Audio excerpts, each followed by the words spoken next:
alaikum ta'ala wa barakatuhu. Ma abota wannan shafin namu na Yakubu Waya. Ku kasance da mu daga har kullum za mu ci gaba da kawo muku tarihin abu daban-daban kala-kala a wannan duniya ta mu.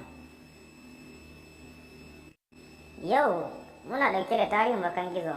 Bakan gizo wani muhimmin iska ne da yake bayyana cikin gizo-gizo a sararin samaniya, wanda zaka ga yayi lankwasa kamar baka. Ya danganta da kusurwa zuwa kusurwa.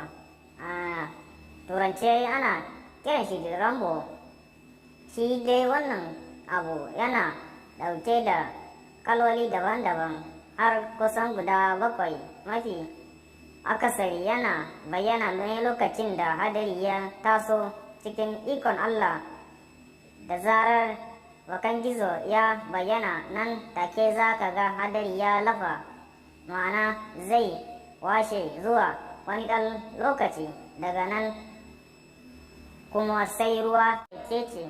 Amma mafi akasari wani lokaci sam ba zai ma yi ruwan ba. Wannan dalilin ne sa Hausawa tun kaka da kakanni suke bayyana shi a matsayin cewa shi bakan gizo wai yana fitowa ne daga tsohuwar rijiya domin ya sha ne ruwan da yake cikin gizo-gizo. Da zarar ya sha ya ƙoshi, to sai ya amayar da ruwan da ya sha shi ne zai zuba a matsayin ruwan sama. Wannan dai tun kaka da kakanni haka ake cewa, kafin masana ilimin kimiyya su shigo lamarin. To ku danna mana subscribe a channel mu na Yakubu Waya don ku kasance da abubuwa kala-kala na nishadi da ilmantarwa da sauransu.